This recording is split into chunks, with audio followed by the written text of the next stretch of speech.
Hey, this is Alyssa Davies from Mixed Up Money, and you're listening to the Earn and Invest podcast.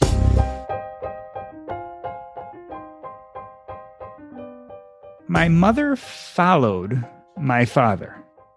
He had just finished medical school and he was drafted to Vietnam and he was stationed in Thailand as a physician. So my mother illegally followed him to Thailand, and she had a chemistry degree and she taught high school chemistry at the International School of Bangkok. And she did that for a year until she got kicked out of the country. After the war, she followed him to Chicago, where he did his residency, and they built a life together. My mom did jobs here and there. She would edit for scientific journals, but mostly she stopped working and brought up her 3 kids.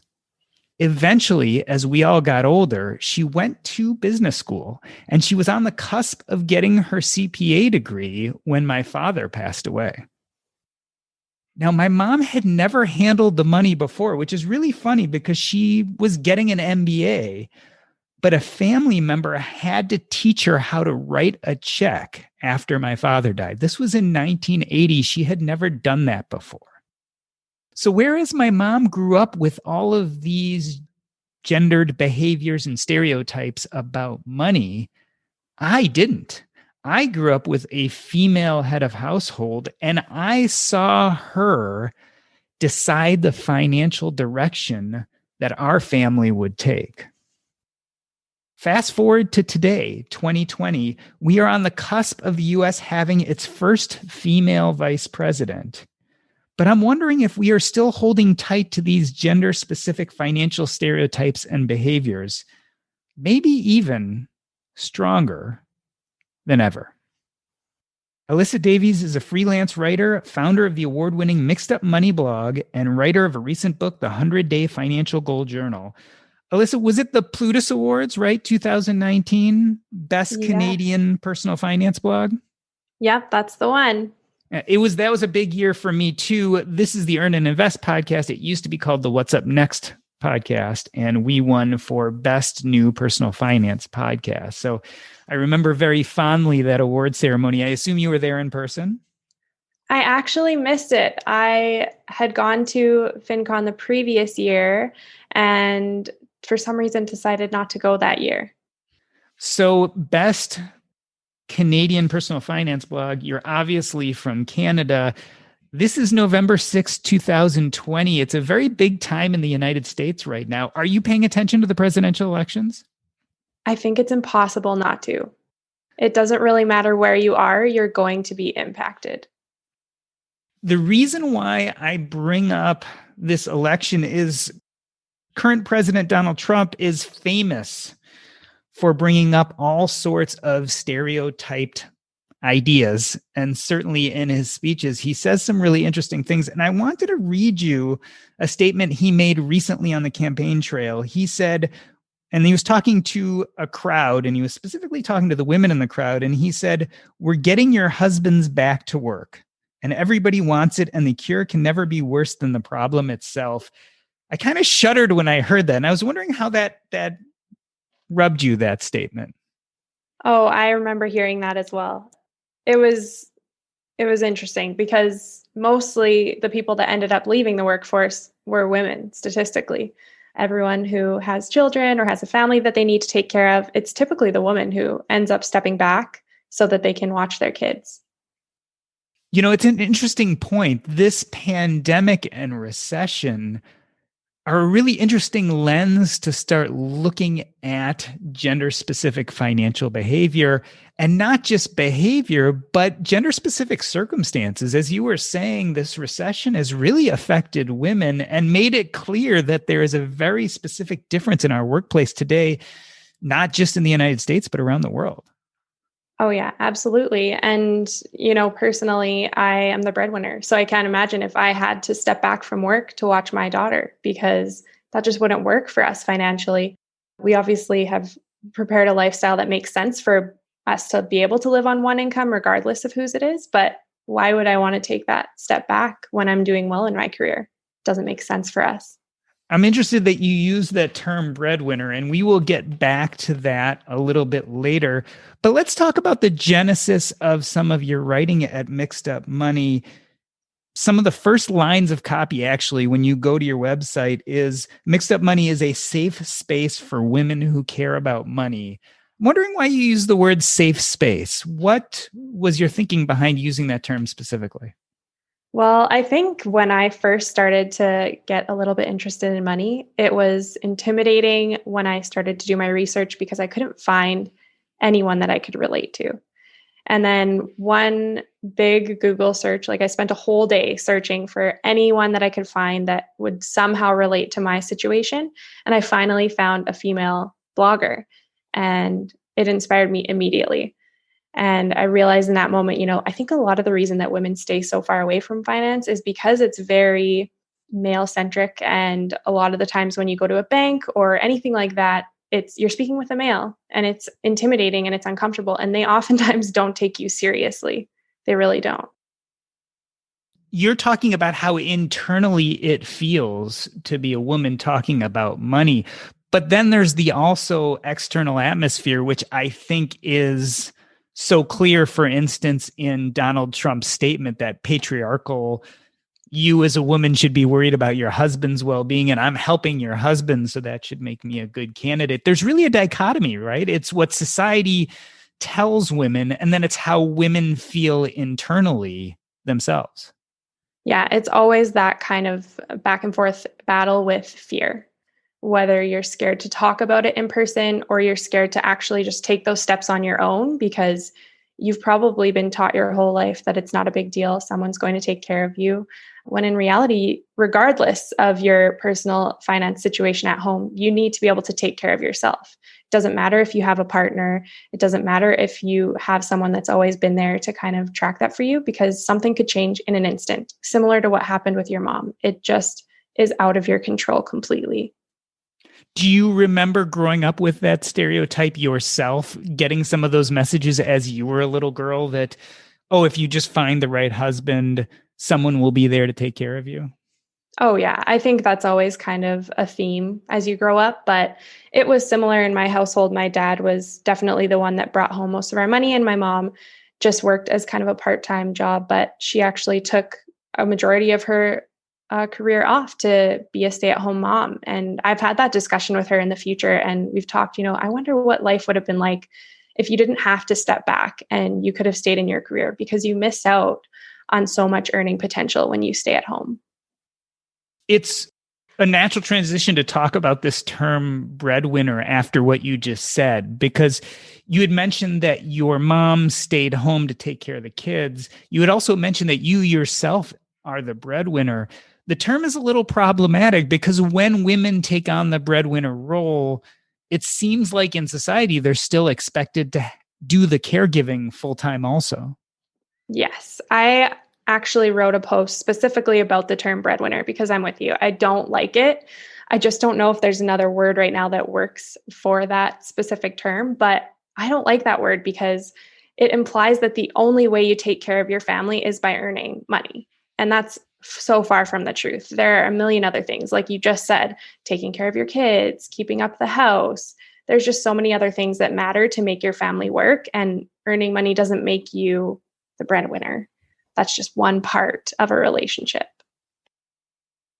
It definitely seems to me, and one of the problems that I have with the term as I read your blog post in preparing for this is that we like to talk about equality, this idea that men and women can be equal. Either a man can make more money or a woman can make more money, but we don't talk a lot about equity, this idea that we need to give all stakeholders what they need. And so if we say, great, women, you can be the breadwinner, you can make more money, then we also have to say, then you're not going to be expected to do some of the things at home because being the breadwinner requires that you spend your time on career. And that's the part that I think we've been really bad at. Yeah, I think it in part is how it's again the stereotypes of how we're raised. Like, I think growing up as a female, my family was really good at, explaining the things that we should be doing as women, like chores are different for my brother than they were for me. Like he would do a lot more of the outdoor chores and I would do a lot more of the indoor chores. Things like that really do stick with you. And you don't even realize, probably as a parent, how much you're kind of playing into that stereotype. And those stereotypes go much further than things like chores and careers. It really goes a lot into your financial thinking.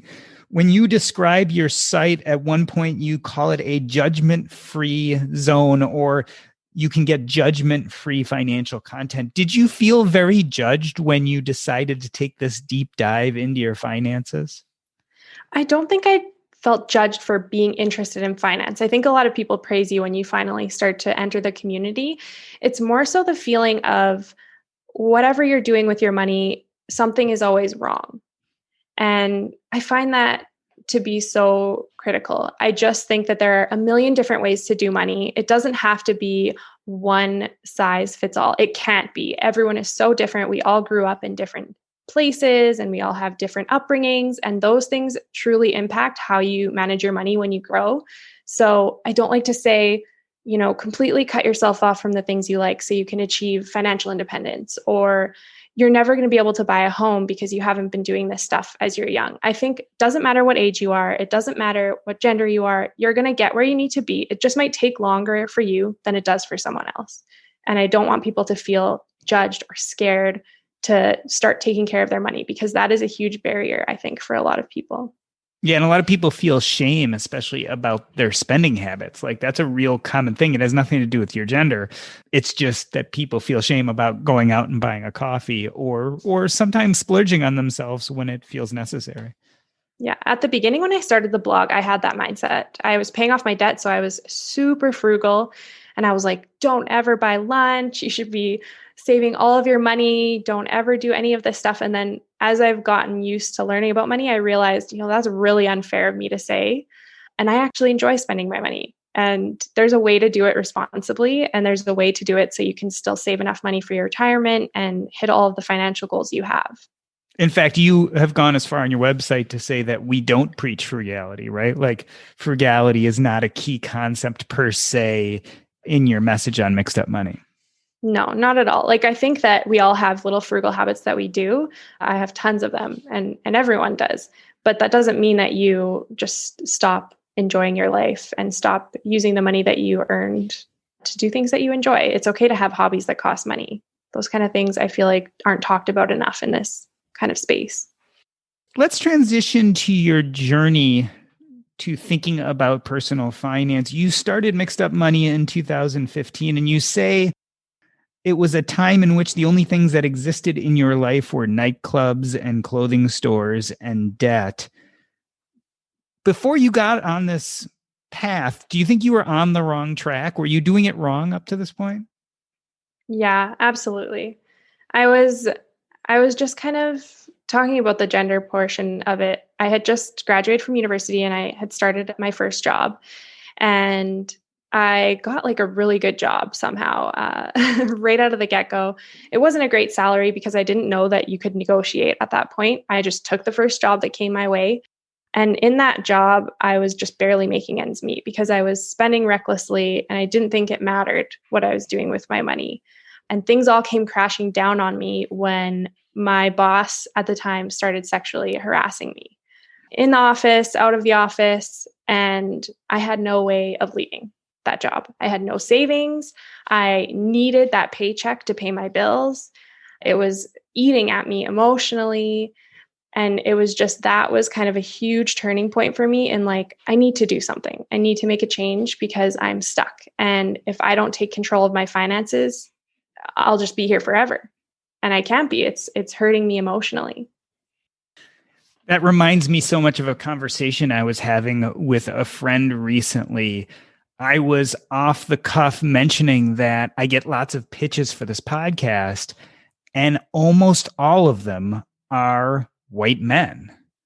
And she said to me, she's like, look, there are a lot of problems with all of the hubris and arrogance going on out there.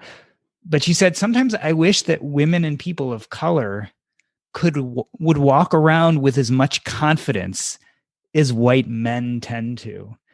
And that reminds me a lot of your story. You kind of mentioned that at the time you had no idea that you could go for a high salary job or what you were worth. You weren't really negotiating, especially at the beginning of your career, from a place of strength. Yeah, not at all. I kind of knew, like, I had so much confidence with the role and I knew that I was the right person for the role. But as far as the financials went, I was like, I just didn't think about it. I was like, this sounds like an amazing salary. I've been serving previous to this. So any kind of paycheck sounds great to me. But I ended up making about the same as I was serving because I didn't negotiate for my worth. It's funny, I've heard it said before, if you have a job description of 10 points and you hand that to a male candidate, they'll look at it and see if they can do 3 of those 10 things. They'll say, oh, yeah, I can do this. And if you take that same job description and give it to a female candidate and she sees that she can only do 7 of the 10, she'll say, oh, maybe I'm not ready for this position. And it's totally a mindset shift, which I think is definitely very much a gender stereotype. Absolutely. And as soon as I realized that, I apply for a ton of jobs that I'm not qualified for. I often just apply just to keep myself like motivated and just like do the interviews. I think it's a good practice and it's good to keep you kind of connected to what's going on currently in your industry. But I've always negotiated ever since I had that job because I was like, I'm never going to sacrifice my time if I'm not going to get paid what I'm worth again, especially if it's that mentally exhausting because every job is emotionally draining. And so that's one of the reasons you need to negotiate. Let's talk about that mindset shift because back in 2015, you kind of described yourself as this club going person who spent a lot. But since that time, in the last 5 years, you've doubled your income, you've paid off all your debt, you've got married, you bought a house, you had a kid. You mentioned that you built that confidence. How did you flip the mindset? How did you escape some of those stereotypes that you grew up with? The first thing I did was I just started reading. I just let myself fall into this personal finance community. I was lucky enough to meet a lot of amazing people that had the same mindset. And that was when it all changed because up until that point, I only knew people that had the same lifestyle as me. And when you're surrounded by those people, that's the same lifestyle you live. So when I met other people that were interested in money, I was like, wow, I don't have to do this alone. There are a ton of people that actually care about this stuff and they're making a huge impact in their lives. And I don't want to be stuck paycheck to paycheck for the rest of my life. So that was the huge shift, is changing the people that I connected to. Tell me the importance of a female role model at that stage in your life, as opposed to what a lot of people find, especially what they found 5 or 10 years ago, is if you look to personal finance, you're going to again find mostly white males as the stereotypical writers and coaches. Yeah. Well, the first person I found that I was in love with her content was Bridget Casey. She's from Money After Graduation. She's also based in the same city as me. And I went for coffee with her and I just couldn't believe how confident she was. It was unreal to see someone who cared that much about money and that had that much confidence. And I was like, I could be like this. We have so much in common and I'm just a little bit younger than her, but why can't I do all of this stuff? And then about like a month later, I went into the bank with we were just boyfriend and girlfriend at the time. And the man who we were meeting with was only acknowledging my boyfriend. And I went out of my way to pull the conversation back to me every single time because I was like, no, I have the answer for you here. And I have the answer for you again here. So, like, let's divert this conversation to the person who's asking the questions because I'm asking the questions and you're answering to someone else. And that kind of moment, I was like, okay, I don't think these people know as much as me. I think it's that kind of fake it till you make it thing. And I can do the same thing. And so I did. Can you imagine having that confidence before you had seen someone else do it that way? Like back in 2015 when this all started, could you imagine having that confidence to pull the banker's attention back to you and say, no, wait, I have the answers here? No, definitely not. I think you need to kind of find someone that gives you that confidence and gives you that information, because information is how I started to feel confident, is just actually having the knowledge and being able to share that. Because then you can you realize when someone's telling you something that doesn't make sense. Because typically, if you don't know the content, you're just like, yeah, I guess I have to believe you because I don't know. Let's talk a little bit about the hurdles women face when they're at the beginning of their career and they're thinking about the personal finances. You mentioned this idea that there weren't a lot of female role models for you to look up to. You've also mentioned, for instance, wages. Women tend to accept a much lower wage or don't apply for jobs that might be a little bit out of reach. Are there other major hurdles that young women face kind of coming into the workplace? I think the biggest one that I've always dealt with and still continue to deal with to this day is just getting and earning respect. I think it's a little bit harder for us to earn respect from our male peers. I think you need to go above and beyond to show them what you can do. Whereas I think oftentimes, if even just comparing to my husband's experience, he'll enter a new job and just immediately be respected. Whereas I have to go the extra mile. Another thing that you've talked about before on your website is this idea of being perfect. Do you think for young women, there's a lot of stress about perfection and not living up to either a stereotype or an image they have of themselves? I think so. I feel that pressure a lot, and it comes in the form of imposter syndrome. I think like that's a really common term these days, is just feeling like you're never going to be good enough, even though you have all of the skills that you need to do that job. It's like it's the mindset. It's, well, I don't think that I'm good enough for this job, so I'm not even going to bother applying, even though you could be the best candidate and someone else who doesn't have as much experience as you will get that job. And it's just like learning how to find that confidence within yourself again, because I feel like that's an ongoing thing in life. Is every once in a while you just start to feel that creeping in, like, oh, I don't know if I'm capable of doing this, and you just have to fight back constantly. It's just that constant reassurance that you have to be able to find internally, because you won't often find it externally. Do you think there's also that stress to be perfect outside the workplace? Like you almost have to make an excuse for the fact that you're a professional by doing everything right at home too? Oh, yes. Oh my God. As a mom, it's unbelievable pressure that I totally put on myself. No one else is really putting that pressure on. I feel like I constantly have to be ensuring that my daughter has the best education, the best meals made every single night. And I have to be the one doing it. I have to cut everything into that perfect little flower shape so that she enjoys her meal, and just the little things like that. And I'm like, why am I putting so much pressure on myself to do this? No one is putting this here. I am doing it to myself. It's that superwoman phenomenon, right? You have to be the best at your job, right? Oh, Especially because no one expects you to, right? So you have to go there and outperform, but then you also have to go home and be the perfect house mother and go to all of the school meetings and all of the baseball games and have everything together. And I used to think, talking to people, that that was something that a lot of women put on themselves.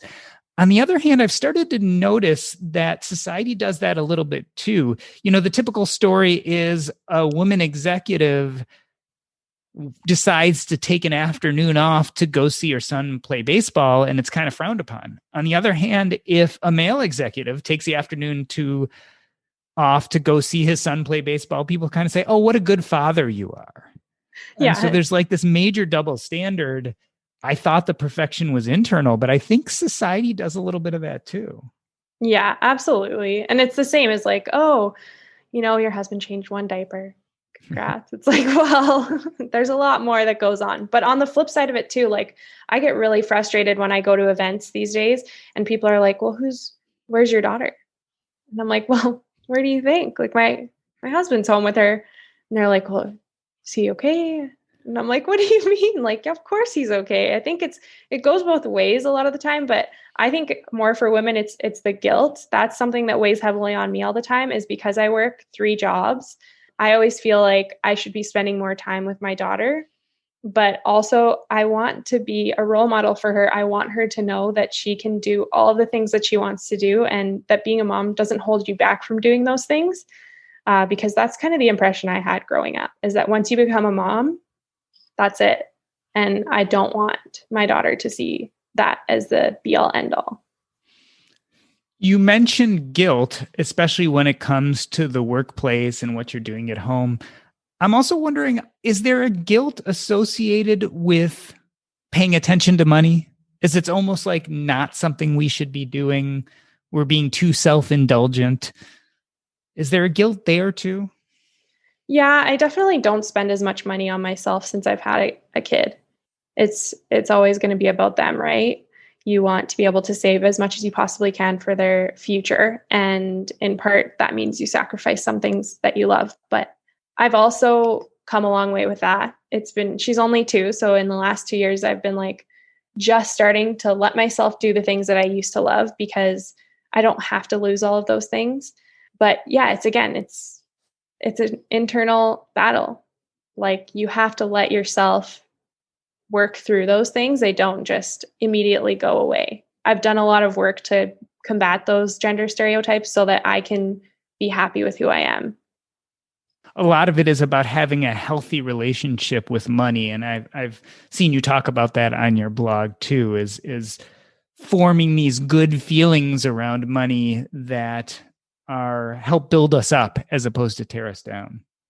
Yeah, money is so emotional. And I think a lot of people do realize that, but they don't know to the extent because if you're not tracking your money and if you don't know what you're spending on, you don't know how you feel when you spend that money. I like to write about my money. Like I don't track every dollar, but I write like, how was I feeling today and what did I buy? If I wasn't feeling good, then I probably spent money on something that wasn't essential. And I've learned that because I know those patterns and those trends, I can dial back or I know how to control them now. Whereas most people just lean into those emotional days and they just let themselves go. And that's, I think, when it becomes kind of dangerous with your finances.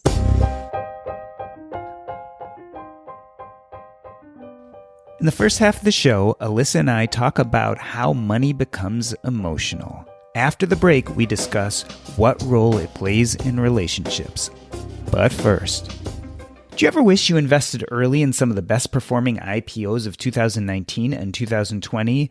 Our Crowd investors were, and now you can join them in what's next. With Our Crowd, accredited investors have access to invest directly, easily, and most importantly, early. Our Crowd investors have benefited from Our Crowd companies IPOing like Beyond Meat or being bought by companies like Intel, Nike, Microsoft, and Oracle. Professional VC research identifies promising companies and funds across a range of sectors, stages, and global locations. Our Crowd is investing in medical technology, breakthroughs in ag tech and food production, and solutions in the multi-billion-dollar robotic industry, as well as so much more. You can learn more and get in early at ourcrowd.com/EAI. If you're interested in investing, you need to join Our Crowd. The Our Crowd account is free. Just go to ourcrowd.com/EAI. Money and emotions are tightly tied together, and I think there's probably no more place so than when you're talking about money within a relationship. You do quite a bit of teaching. In fact, I think you have a course about how to talk about money within a relationship. What are some of the pitfalls that people fall into when they're trying to discuss with a spouse or a future spouse their financial situations? Yeah, I think typically the main cause of relationships failing is money. It's financial infidelity. It's not telling people when you're buying certain things and then they find out about it later, which just happened to one of my friends. Like it's so much more common than people realize. Or it's not being able to come to an agreement on a huge life milestone, like a wedding or like having a kid, because there are so many expenses that come with that sometimes you can disagree on, like childcare or just like where you're going to raise them. Are you going to raise them near your parents? Or are you going to live in a different city? Those things actually are directly related to your money. And a lot of people don't realize that every decision we make impacts our money. And that is particularly important in relationships. So how do people get past that without giving us your whole course here? What are some of the key ideas that you can use to help yourself kind of move forward in that conversation? Yeah, one of the biggest things that I found is that you need to get to know your person's money story. Like, what was their upbringing? How did their parents deal with money? Because a lot of the times that actually is how they manage their own money. Like, if their parents were never talked about money or weren't ever doing well financially, that might be a sore spot for them. We talk about, how can you get past those sore spots by actually just acknowledging that they exist. And maybe that's just not something you talk about until you're ready. And then we just go through how you can actually manage your money as a team. It doesn't have to be combined finances like the typical mom and dad share a credit card. It can be you guys completely keep your money separate. I'm married. I've been married for 4 years. We don't keep any of our money together. We have one joint credit card and one joint savings account. And that's it. Everything else is separate. And I think that's okay. And I think a lot of couples don't really realize that it's not, again, the one size fits all. There's a lot of ways to work your money as a team. Do you think it's more difficult in your situation where the woman is the breadwinner or where the woman makes more, at least financially? Does that complicate things? I think it can, but I know a lot of my friends who have had awkward conversations with their partner when they first started dating, and they're like, "Oh, you make more than me?" Some people don't like that. And I think that's silly. We have such good conversations about it. It doesn't matter. Again, it's like we are a team when we make decisions. All of the financial goals we have in place, we made together. We don't do anything really apart anyways. So why does it matter? We just need that as a family. We're a family regardless of who makes more money. You wrote a book called The 100-Day Financial Goal Journal, and you described it as a less aggressive look at your finances. And one thing you say is that you don't do a huge amount of time talking about substantial numbers. In other words, it sounds like there's not a lot of math involved. Why was it important for you to clarify that in your description? I think that's one of the biggest deterrents for people is they're scared to actually get to know where they're sitting financially. Because if you're not constantly budgeting, or if you don't know your income and how much you spend every month, then you're afraid. A lot of people are afraid to even log into their bank accounts to see how much they spent this month. And that's not what this journal does. It doesn't intimidate you into being better with your finances, because that is what a lot of experts tell you to do. It's more like, let's look at the emotional side again of your money and how you manage it. And let's see how we can use that to control your financial goal. And tell me, what kind of feedback have you been getting from the book, especially right now during kind of the COVID pandemic and recession? How are people responding to that type of information? I have had some really, really great conversations with people who do it. One girl that bought it is actually already on her second copy, which is so cool because I didn't think anyone would buy the book other than my mom. And she said it's been great for her and her husband. They did it together. They got to know what their goal was, and they decided that they were going to pay one of their student loans off. And they were able to do it still in the pandemic. And she found it really helpful just because it helped them cut back a little bit more during a time when it's scary to spend money right now. How has the pandemic affected your core message? How does it affect your readers? Has this changed the game, so to speak, or is it business as usual? It's changed 100%. I was never judgmental to begin with, but I find that even more so, I'm kind of like, I myself am not as strict this year. I've spent way more money than I usually do just because I'm stressed, or I'm trying to keep my toddler busy when we can't go out as frequently as we used to. And for that alone, I'm like, I'm not going to regret anything I do this year. It is a different year. And that's okay to accept that and just get by this year.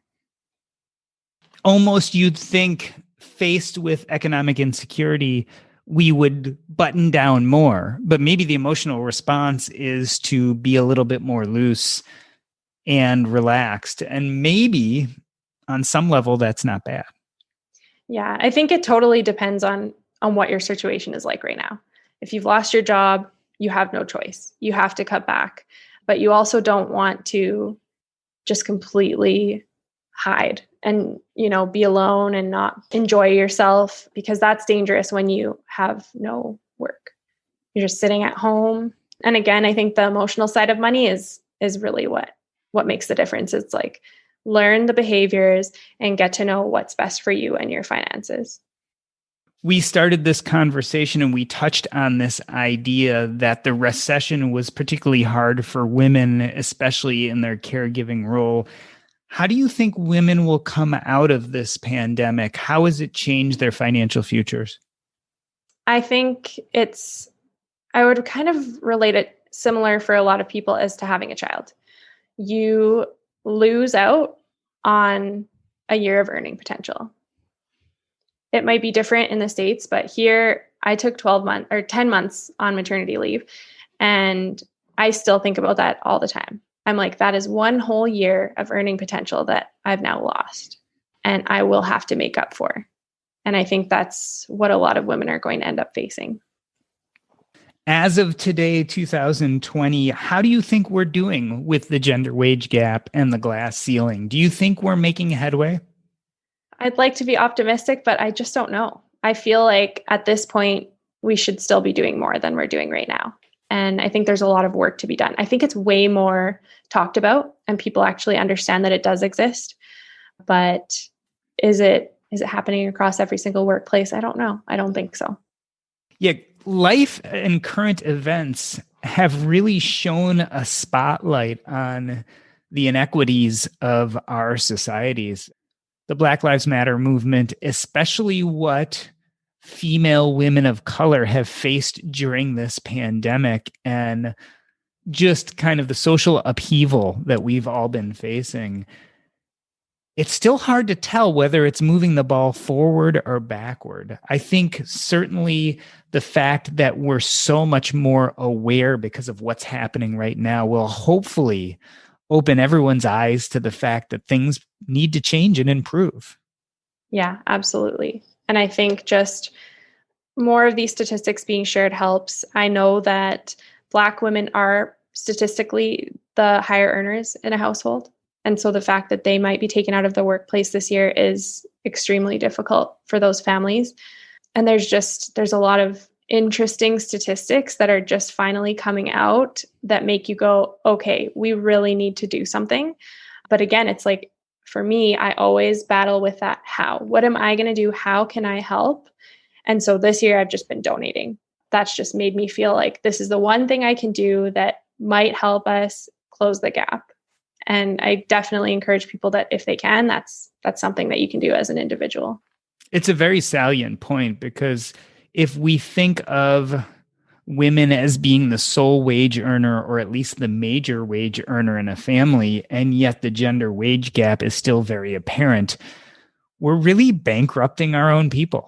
And it doesn't speak well for our society nor the future of our families if we don't give these major wage earners the ability to do just as well as anyone else within our employment system. So I think it's really important that we kind of figure this one out because that is where our society is going. I think the percentage of female quote unquote breadwinners is higher than ever.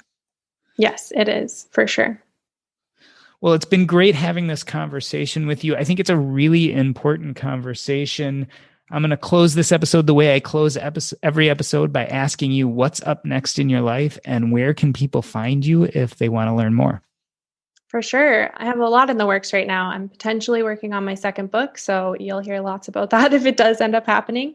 And right now I'm just focusing on building up my Instagram following. So come follow me over there at Mixed Up Money. I draw a lot of money illustrations that are more inspirational just to keep things light. I think this year's been intense enough. So I'm here to have a little bit more fun this year and just keep everyone interested in money without going overboard. And the website is Mixed Up Money. Is that mixedupmoney.com? Yes, it is. And give us a teaser. What is the second book going to be about? It would potentially be about perfect timing for right now, how to prepare for any emergency. Always a good topic. And certainly when the 101 course on money is how to pay off your debt and do an emergency fund and kind of stabilize your life. But the 202 class is about dealing with the changes that we all face, and most of them are unexpected. So definitely makes sense as your second book to talk about how to deal with unexpected situations. Yes, absolutely. And 2020 has proven that time and time again. Yes, 2020 has been a doozy. This has been the Earn and Invest podcast. On behalf of myself, I'd like to thank Alyssa Davies from Mixed Up Money. That's a wrap.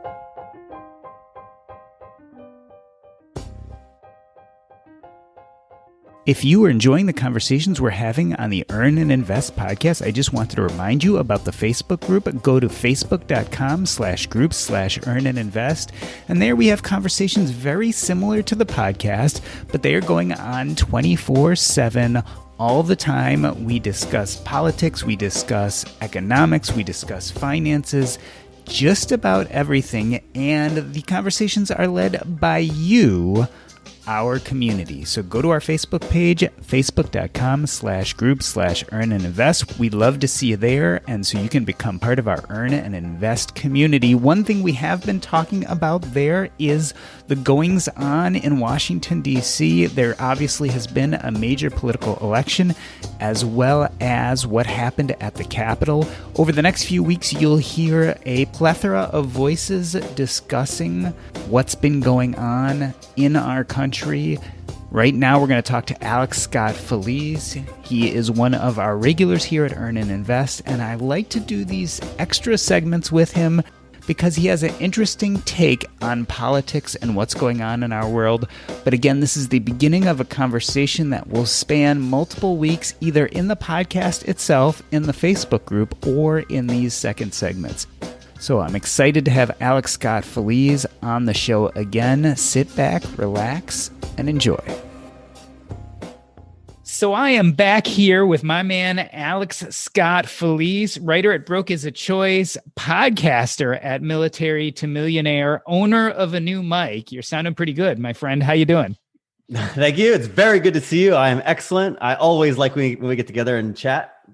I love talking to you. We are going to talk about the Capitol. We are going to talk about the presidential election. I know what you're thinking. All I need is another white dude on the podcast to talk about these kind of things. But what I found about Alex Felice is he has this innate ability to tell you exactly what he's thinking, to be crass at times, but to be incredibly thoughtful. Him and I don't always agree, but I will guarantee we always have a good conversation. So it's wonderful to have you back. Thank you. Yes, I try not to be polarizing in my ideas. I think my ideas are usually reasonable. I try to be polarizing in the way that I deliver them. And I think that's a good mix for me. Yeah, you definitely get a reaction, but I've never seen you back away from a fight. And most of the time, whoever gets annoyed at something you say, by the time you're done talking to them, is like, okay, I see your point, and isn't annoyed anymore. So that's kind of common. Well, I don't like to play the sides that much. So people like to get mad about politics. They pick their sides. They like to battle. That's all okay. But I try to play the game a little bit differently. So, and were you under the weather a little while ago? I tested positive for COVID-19 on December 28th, and I did my quarantine, and I am unstoppable, baby. Yeah. How was it? Was it bad for you or not so bad? It was worse than I thought in a different way. So I actually didn't feel that sick. Like stuffy headaches, fevers, chills, little of that stuff, but like not really bad. What I had, which was actually a little scary, was I had fatigue. And I'm not a guy that gets fatigued easily. So even when I'm sick, I'm like, I feel like ass, but let me get up and move a little bit and try to like fight through this a little bit. I have never felt where I was planted to the couch for 4 days straight with zero will to live. And I was like, you know what, if this thing takes me out, I'm not even getting up to call the ambulance. I was too tired to text. I was too tired to think of a text. And so that was the one that really caught me off guard, it sucked my will. Yeah, I've heard that COVID can just take you out. We are going to talk about what happened on the Capitol, and I'm definitely interested in getting your opinions because if you guys remember, Alex was on after taking pictures, shooting a bunch of the protests earlier in the year. But before we even get to that, let's talk about the presidential election. Were you surprised by the outcome? Yes and no. I mean, I was surprised when Donald Trump won the first time. So I think one of the things that I definitely learned along the way is do not underestimate Donald Trump. I think that's a mistake to underestimate him. So I was in the position where I didn't think he was going to win, but I didn't think he would win the first time. There was some reasonable expectations that he was going to do worse this time. He had lost some political capital, but it was fairly close in the end, as far as I'm concerned.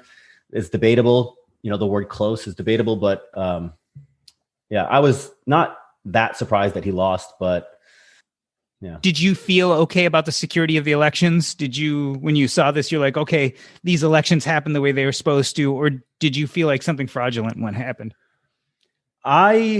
It's a balance. The Homeland Security came out and said it was the most secure election that we've ever had, and Bill Barr came out pretty quickly after and said there's no fraud. So once I saw those two, I knew that the claims of fraud were largely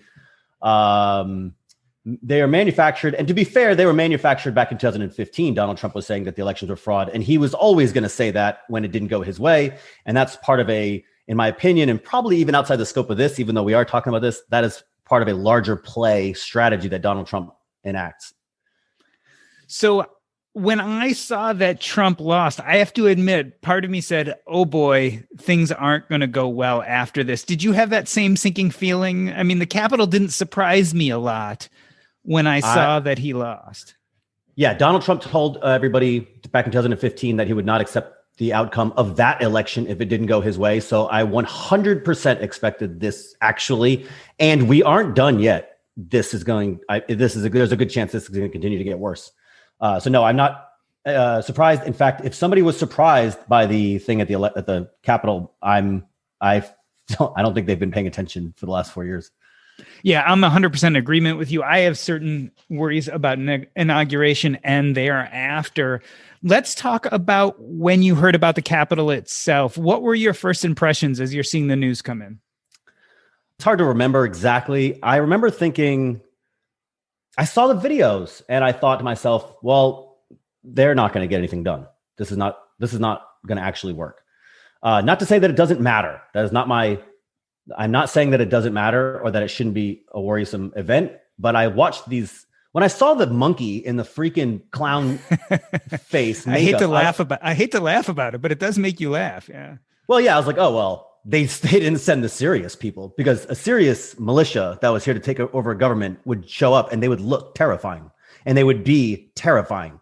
These knuckleheads were a couple of opportunists. And again, I'm not downplaying the possibility of a threat, but you can go look at how governments get taken over. It's not 1,000 people covered in garb. It's small militia, and it's strategic, and they may have had weapons and bombs and potential to do harm. But I think that this in itself, in an event, I said, well, they evacuated the Capitol. There's nothing to get except the building, which is not, that's not how you get the government. You don't just walk up and, even if you planted the White House, it's like, that's not how the thing works. So they were going to need a lot more. They didn't get any politicians. They didn't really get the building. They were cleared up by the end of the day. I mean, the people in Portland had a more effective takeover than this. So I saw this. I did not, like you said, it was not surprising to me that something happened. And it's not actually surprising to me that it didn't go well, because in my opinion, this was the first attempt, and the first attempt never goes well. I definitely want to get back to that idea, but you mentioned Portland, and I feel like I have to go there first. In your mind, is there a moral equivalence between what happened in Portland and what happened on the Capitol? Well, that's what do you mean moral equivalent? Well, a lot of people are arguing. What I see out there in Facebook and the media is you're enraged, especially people are saying to liberals, they're saying you're enraged by what happened at the Capitol, but you're not enraged by what happened at Portland. To them, there is a moral equivalence there. I think I think that's just their spin to absolve themselves of responsibility of this event. There's nothing to get in Portland except Portland. Now, if you live in Portland, you should be upset. But if you get Capitol, if you get the government, then you get everybody. So the stakes are much different. And so to make an equivalent about the actions taking over something, it's like, well, not the things that you take over are not all the same. And so I think the tendency would be for people who supported this type of behavior, they're going to absolve themselves of responsibility by playing the but what aboutism? Oh, well, in Portland, it's like, dude, is it false equivalency? Kind of, but, it's straw man, right? It's like, oh, you liberals did X. It's like, dude, that's not a reasonable argument. And I'll tell you what else. And I made a post about this yesterday. The us versus them game, the only people that win are the politicians. So when you're sitting there going, oh, you liberals, or oh, you conservatives, da da da, I'm like, they're taking over the government while you guys are bickering. So, and that's what they want. Excuse me. I don't want to be those who would have you cause destruction in your own country and blame it on your fellow human are winning. So do you think there is a kind of more malignant force that's pulling the strings from above? No, not. I mean, look, they showed Donald Trump and his son and Rudy Giuliani 30 minutes before the thing, and they spun everybody up and they said, go take this thing. You're a patriot. If you do, we have to fight, blah, blah, blah. By the way, I'll be back here. I mean, have you heard of Hanlon's razor? I've heard of Occam's razor. Yeah. Hanlon's razor. Never attribute to malice what could more easily be attributed to stupidity. Got it. Oh, I like that. And so I'm not into this, like, oh, the whole world is orchestrated by this thing. It's like, no, that guy doesn't want to lose the election. He tried to do it legally. It didn't work. And he tried somewhat, and in my opinion, a very strategic way to say, well, I tried just hard enough to see if it might work, but if it doesn't, well, I didn't really go out there and do anything. So it's a really good absolution of culpability. Let's talk about breaking the seal, right? So this was what you called the first attempt. And interestingly enough, I think it looked very benign, especially from the original footage we saw. As time goes on, we find out that there was some real bludgeoning of a security officer, some kind of bad things that happened. How much more likely do you think it is now, since this event has happened, that there will be a larger scale event in the future? I think the media has actually, for the first time in Donald Trump, done a good job of universally condemning what he's done. He usually pays zero price for his poor behavior. And this time he definitely got his pee-pee slapped, as they say. Now, how long that'll stick, I don't know. Whether or not there's another event coming, I can't predict with accuracy. I will not be surprised if something comes. I will also be very surprised if it works, to be honest. I think now people are, it's like, nah, we're not going to go for that. He lost a lot of political capital that day, and he lost a lot of political capital on election day. So he doesn't have the juice to do a takeover, and without people being like, well, now you're really just going to go to jail. And he doesn't have Twitter anymore. Yeah. So he cost himself a lot of political capital on that day, more so than I would have predicted, actually, because he doesn't generally pay any political price for his behavior. Not to say that something still can't go happen, but I think people have given him the, we're not going to take that. So those who are in power, to include people in his party, Mitch McConnell, like, they're not going to go for this. And if they notice any semblance of something coming, they're going to better prepare. And again, they're going to move all the politicians away. So it's like, go take the Capitol building. It's yours. Now we're going to run the government over here. And when you settle down, we're going to arrest everybody. So my worry, actually, dead serious, my worry is not now. My worry is in 4 years. The next election. Yeah. I mean, Donald Trump's going to run again. And I mean, he might win, or worse, we get the Donald Trump, the dictator that Donald Trump wants to be in a suit that is more capable of becoming said dictator. So there's a lot of baseball left to play. In fact, I have a very hot take. If you got room for a 10-minute rant. Oh, please go. I got a rant. I got something you haven't heard about. Nobody's talked about this. I'm about to make some content on it. I'm a student of history, and I'm going to give you this hot take. I believe that we are about 12 years into a 30-year economic revolution that's going to change this country in maybe 35 years. We're just getting started, and people are not really putting together the pieces yet. But I believe that it's when history unfolds, I believe this will all become obvious. In 2008, let's backtrack to 2008. We had the global financial collapse, and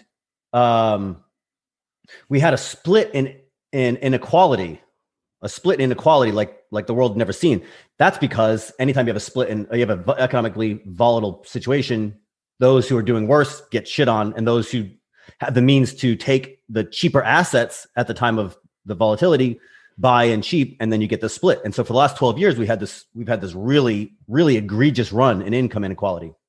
And right away, you had one movement. Well, I shouldn't say that way. Right away, you had two movements that said the exact same thing after 2008. You had the Tea Party, which was an anti-inequality movement that didn't want the government to subsidize debt. It was a no debt, stop giving out bailouts to corporations. Essentially it was an answer to inequality. And then you had Occupy Wall Street. They were the same message, opposite sides of the political spectrum. They lost a little bit of steam. Obama becomes in office in 2008. And because he was bought by the corporation, so he didn't really address the Occupy movement that much. But Fox News fed the fires of the Tea Party for 8 years. And so then let's call it 2000. So those were the stirrings. Those were the rumblings. And then around 2015, 14, we had the same thing happen, but it was compounded because time had gone on, but the problem had not been solved, right? But you had the same thing in a louder way. You had the same message, the answer to inequality. And you had it in the same way and the same message, but you had it on opposite sides of the political party. This time it was called Donald Trump and Bernie Sanders. They said the exact same thing. They said, the billionaire class is sticking it to you. We stand up for the little guy. And Donald Trump's version was, the forgotten men and women. You've been outsourcing your jobs to China for 30 years, and I'm going to take care of you. It was the same message. Donald Trump happened to win, but it could have just easily been Bernie Sanders had in my opinion, the DNC not, favored over for Hillary. But doesn't matter. Now, 4 years later, my favorite part, the head of the Tea Party, Paul Ryan, gets elected, and the first thing he does is enact a $1.5 trillion unpaid tax cut and then leaves. So pissed me off, right? So basically what we have these voices in society that are rising up and say we have an inequality problem. But the problem is there's really not much that anybody's been able to or even really tried to do it. Donald Trump added $8 trillion to the debt. This is not a dig on Donald Trump in that way because Obama wasn't any better. Tax cuts. And now we have 2 stimulus checks, inflation. All of this adds towards inequality, and it all goes on the back of the small the taxpayer who doesn't have ways to go around the taxes. So now we're 12 years into this. This Donald Trump thing, this is just the beginning. And this soft coup that he attempted is part of what you would expect from a society that is in debt, has high inflation, has high inequality, and has high political polarization. And this has been predicted by guys like Ray Dalio, Thomas Piketty, who wrote the very famous Capital in the 21st Century. And it was predicted by Plato 1800 years ago. So this ain't news. But I think people lose objectivity because they're so busy bickering over the week to week. So I think people that are sighing a relief people who want Joe Biden that are sighing relief that Donald Trump's time is over are grossly underestimating the situation that is at hand. And the people who want Donald Trump back very well may get him. And if he gets back in office, I think there's a 0% chance that he ever leaves. He's not going to come back. The Constitution says you can do 2 terms. So if he comes back in office, he's not going to do 4 years and leave. Because if he comes back and he wins, he's in forever. So one end game is that Trump comes back. What are the other end games? What are the other possibilities? I think you're going to see I think Donald Trump is going to be the beginning of a new type of politician where, we're going through this 40-year postmodernist shift in our culture. Truth doesn't matter and we're seeing it become exacerbated. So I think you're going to see a politician who is better at media, who is a little less polarizing, a lot scarier. And I think people are going to continue to become polarized. So once you get if you get a guy who's really dangerous and you get, say, all 3 branches of government, it's very hard to predict what's going to happen. But, the 5 stages of Plato's government was like, I forget what the first three or 4 are, oligarchy, something, and then democracy, and then tyranny. So predicting exacts are very difficult. But I will say this, history doesn't repeat, but it rhymes. So do you already have your place set in Mexico or Europe? Like, where's Alex Felice taking off to when this happens?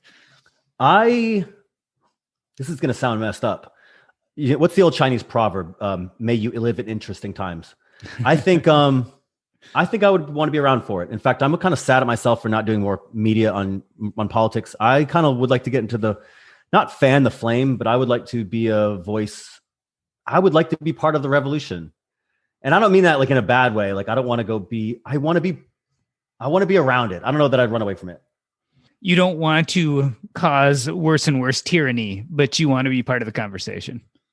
There you go. Yes. I do not want this country to fall into tyranny, and I do not want to be part of its demise. And I do not want to laugh and have a joke along the way. Like our friends, Alex Jones, who he's harmless, but also it's like, you're making it worse for no reason. Those kind of things. I don't want to be that, but I also, I think, I have a reasonable brain. I'm fairly well read, and I enjoy the conflict, and I have no kids. So it's like, if anybody has a responsibility to stick around and do my part, I think I would take that responsibility seriously. Alex Felice, the provocateur.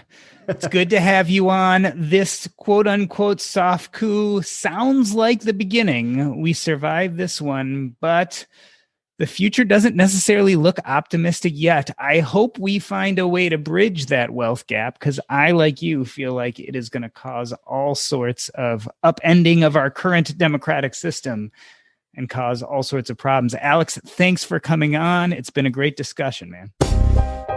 Thank you, dude. Thank you so much.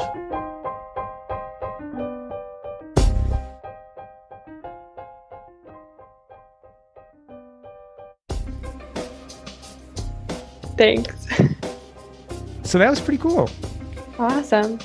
Yeah, hopefully that was okay. Yeah. It was definitely okay. I thought we got a lot of good info out there. And, these kind of conversations, what I do is I look at a lot of your content and try to come up with original conversation that doesn't sound like anything else you might have done before. Mm-hmm. But those undertones were very clear to me in your writing. So I thought it'd be interesting to bring them out. And it didn't have to be 100% of the conversation. That's why I tried to veer to some other things too. But I think that's awesome at interviewing. Thank you very much. I think that's an important part of your message. It's not your whole message by any means, right? Mm-hmm. But I think your message is layered with those undertones. And I just wanted to bring some of those out in kind of a fluid, interesting conversation. That's why I kind of started with the Donald Trump quote, because I know for a lot of people that was a very triggering quote and gets to some of the kind of fundamental issues of what facing personal finance as a young woman must feel like. Yes, absolutely. No, I thought it was awesome.